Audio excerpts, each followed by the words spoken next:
being born in 65, if in the early days somebody would come up to me and say, I'd like to come into the show, and they show me a card, and I look at the card and it would say, Sam Schwartz, rock critic. And I said, how can you be a rock critic? I mean, the baby's 3 months old or a year old. How can you be a rock sound engineer specialist? How can you be a lighting specialist mainly for rock? We're too young, all of us. And I've always felt that so much of what I do now and so much what I know now started right then, although I applied some experiences that I had in life before that. But if somebody would say, well, Bill, how much experience had you had in crowd control prior to that? How many years had you been doing it? That part of me was born then. And how did you know how much to charge? Or how did you know how to get an encore out of somebody? How did you know how to tell an act when they asked you what you thought of them? Well, where did that come from? Well, it was an opinion based on what? Did you see that many other acts? No. So what 65 was, it was the beginning across the board. I mean, the only thing that was going on before then, I was alive and I learned how to read and write and had some education, street and academic. But that world, that whole society, I was even more distant from that focus point than Marty Ballin or Phil Lesh or the musicians or the sound people or well, how come you were the one to make it happen then? What is it? You say that people have asked you this in the past. You may have thought about yourself in the past, but how come you? Why were you the one that, as you say, picked up the ball and ran with it? What was it that you knew? I wasn't the only one that tried to run with it. No, but I agree. You're not the only one that tried, but you're the one. You're the major success. How come it worked for you? I would have to answer you in such a way so as not to put anybody else down, because right. I'm not trying to put somebody down. I'm asking, what is it about you, Bill Graham, that allowed you to make it work this well? There were 2 or 3 factors. I'll mention 2 or 3. One, I think that generally speaking, I was the one producer in that early era who was the most realistic about what it might take, that I couldn't leave that much up to the fates, that I couldn't and wouldn't accept a general laissez-faire attitude towards responsibilities, that if it's at 8 o'clock, that's when I open the doors and you should be there, and if it's at 4 o'clock sound check, you should be there, and if I need your picture to get to the paper, if you don't come to me, I'll get to you and get that picture. And some of the other producing factions, even though their philosophy and their outlook was very nice, it was very gentle, it was very non-competitive, was a nice way to look at business. But the fact that many of these other people did not look at it as a business, and which is a nice way to look at business. I don't want this to be a business. But if you have a candy store here and he's got a candy store there, are you going to tell me you don't care where they go? Then you can't pay your bills. We don't live in utopia. And I think the major problem in the early days was that other people who wanted to put on shows did not face reality. I'm not saying they should or shouldn't. If they didn't care if they'd succeed, that was their decision. I didn't want to fail. I didn't want to get dirty. I didn't want to get ugly. But when you charge someone for something, and someone else charges someone for something in the same field, you are competitors in a business venture. I've never thought I was, to this day, I mean, there's proof. I am not only not a good businessman, I'm not a businessman. There were other people who take care of business. In the early days, I just happened to be lucky that I made more than I spent. So there was some realism attached to what I was trying to do. Let me ask you a question that speaks to some criticism of you. Sure. There's been criticism that the techniques you developed, as you say, it was new then and you scrambled, you ad-libbed how things were to work, and you made, in essence, the beginnings of modern rock and roll, 65 on, into a business rather than a utopian way of looking at life and bringing music to people. There are those who say that what you did changed rock and roll in the process, that it began the process of killing or ending the flower power days, whatever that means. What do you think about that, Bill? Oh boy. What that should mean then is, Bill, if you hadn't done this, if you hadn't succeeded, we would still be able to go to groovy, freewheeling, far out, free concerts in the park. And that everything would just be mellow, that the Haight-Ashbury would line with trees, full of buds. All the shops would be full of psychedelic merchandise, and you can get sandals in 12E in green and 11B in brown. That Love Burgers would be selling on a continual basis, that everybody would be able to buy all the drugs that they wanted. And what a wonderful society. We live in the United States of America. And I am not saying that this other communal spirit was wrong and unhealthy. It couldn't work. Because if you ask a band to come to your place and play, and you don't have enough money to pay them to go back to Oregon or Wichita, wherever they come from, you cannot give them vibes to get on TWA. You cannot give them a key of grass and say, hey man, dig it. You can't do that. Now, I'm not saying that they hid behind being hip by saying, we're not making it. And I'm not saying that they try to cheat anybody. I don't think they did. Other producers and promoters wanted to succeed without accepting the responsibility that you're a business. Many of the groups felt the same way. Hey man, you know, I didn't feel right about getting there at 9, so I'm here at 11. Well, you can't, because you agreed that when we told these people, give us $4 or $3 or $5, that you would be here at 8 o'clock. Why did you agree to this? Well, it's very easy if you come on the stage and say, hey man, you know, the square dude, he just doesn't understand, man, like I was with my lady and dig it. No, you can't do that. So in answer to your question of if you didn't become successful, Bill, it would still be here. In my opinion, and this may be a grandiose statement, it would have become extinct much, much earlier. And we did not make it the business that it is. The public does that. But you put out so much. You made it possible for the public to do that. You organized the concerts and the tours that allowed the public to come buy the tickets and make it a business. In 1971, the Fillmore's East and West were the most lucrative, I think in the history of entertainment. That might be me as making such a bland, grandstand statement. I doubt if any two buildings ever showed as much profit on a continual basis. In 1971, I closed these facilities simply because I no longer wanted to be involved in the madness of wheeling and dealing, excuse me, every week with the demands of the public, with the demands of the artist, running these two facilities. If anybody could have continued and just sat in this gold mine, or if I were to dig out the file somewhere where about a year before I closed the Fillmores, I could show you a document where a particular organization in New York City, an investment firm, offered me an 8-figure to franchise the Fillmores, and I would be a Colonel Sanders or a Joe Louis and just cut these ribbons and, you know, the Fillmore Peoria and the Fillmore Cucamonga. Well, if I was this businessman, I certainly would have done that, or I would have taken the posters and some of the other paraphernalia, or the T-shirts, and made 20 times more than I ever did. I'm not saying I'm far from poor, but to capitalize on that era, if you were to judge me on the method of capitalization, I'm a dreadful failure. Because you could have made a lot more than you did? Ask an artist if I ever asked for an option, ever. That if an artist was new and said, Mr. Graham, I'll do anything to play your place. And I said, fine, we'll give you a shot. And that act today, over the years, has sold millions of records and demands hundreds of thousands of dollars for a performance. Right down the line. If I were that person, and I'm not sitting here in defense of who I am, my God. More than that, I'm sitting here in defense of who they are. That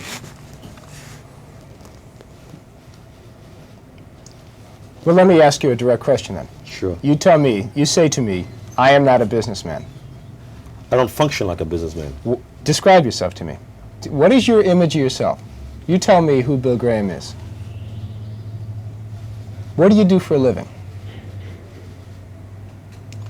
Primarily, I'm involved in public assemblage and the guiding of the careers of what I consider to be very fine artists, like Carlos Santana and Montrose and some others. And I'm also involved in a most privileged area, too.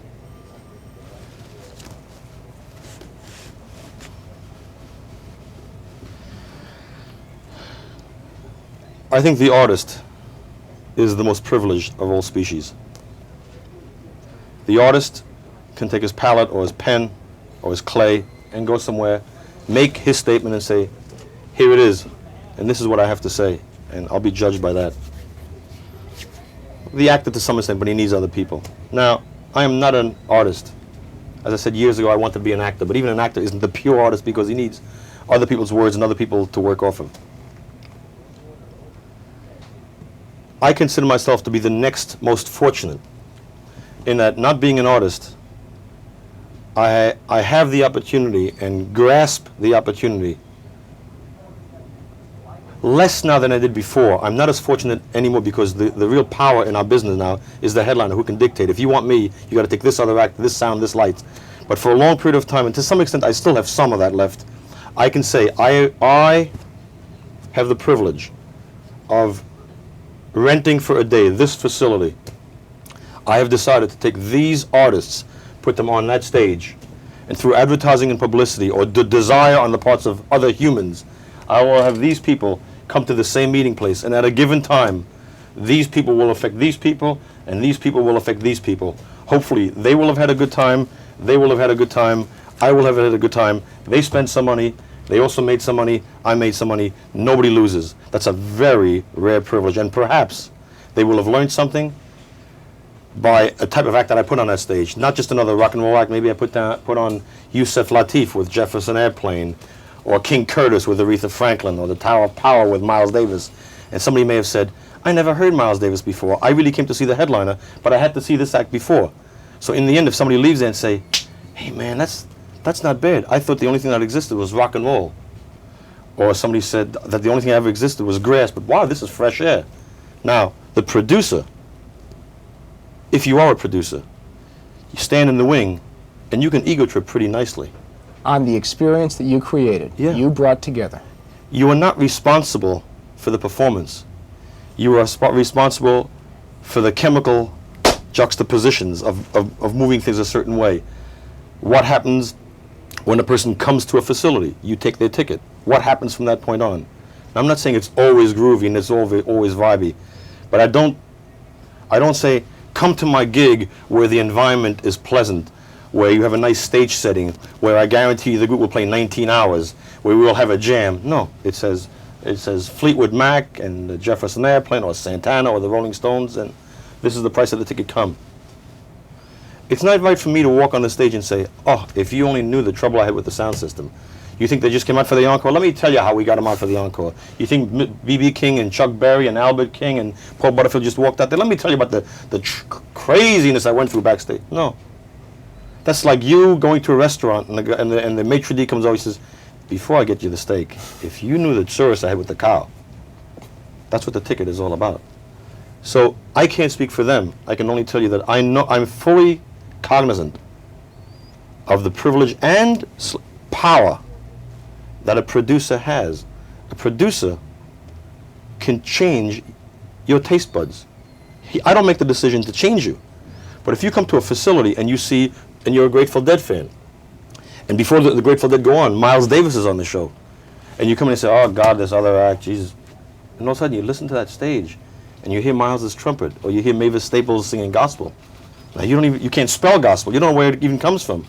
And 1 out of 10,000 people goes to a record store the next day and buys Sketches of Spain, or buys a record by the Staple Singers, and has some understanding where some other stuff comes from.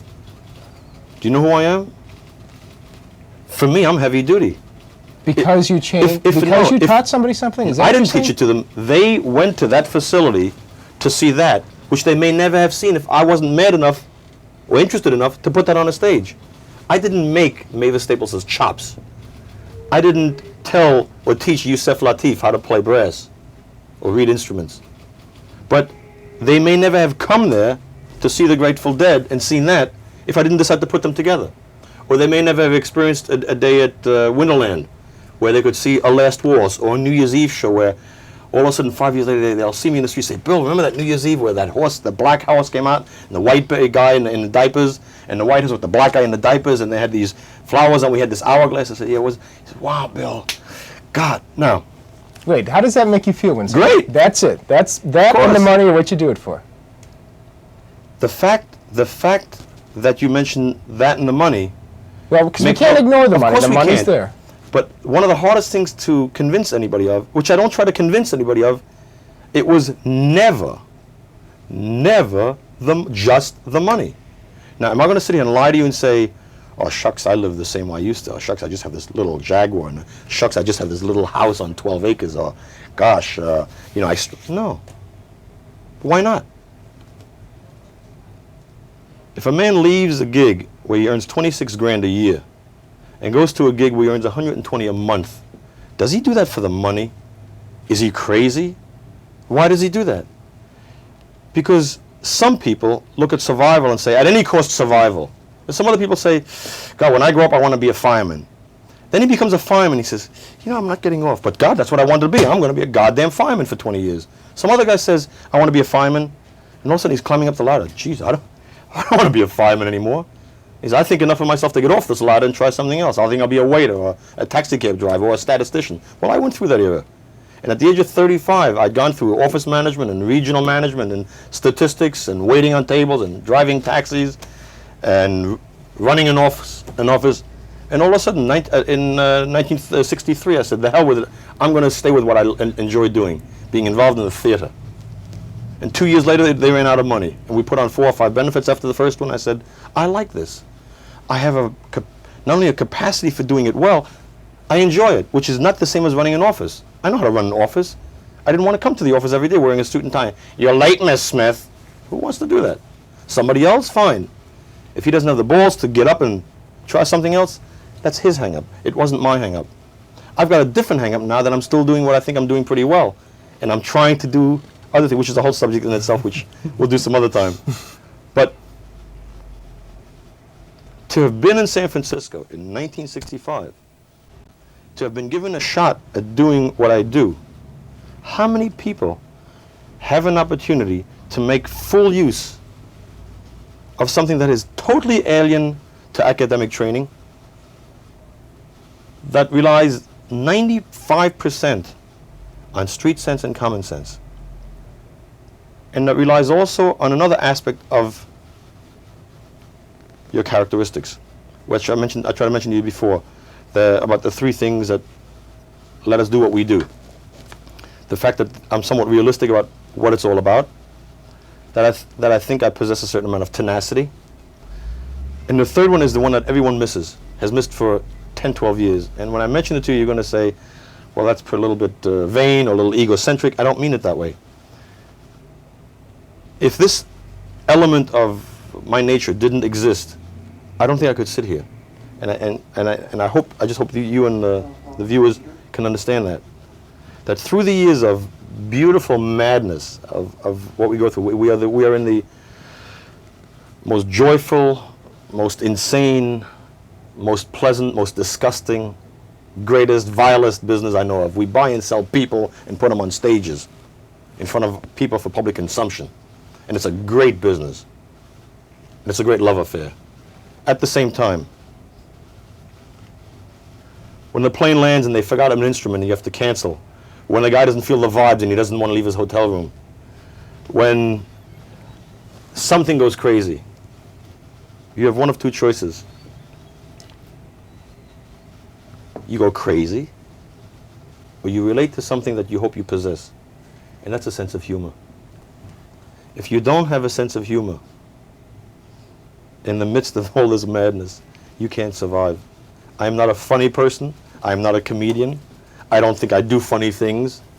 But I should like to think that in my relationship with the artists and with the people that I work with, if we, generally speaking, didn't laugh at ourselves and didn't laugh at the mania of our business, that you cannot believe what we go on. How do you survive?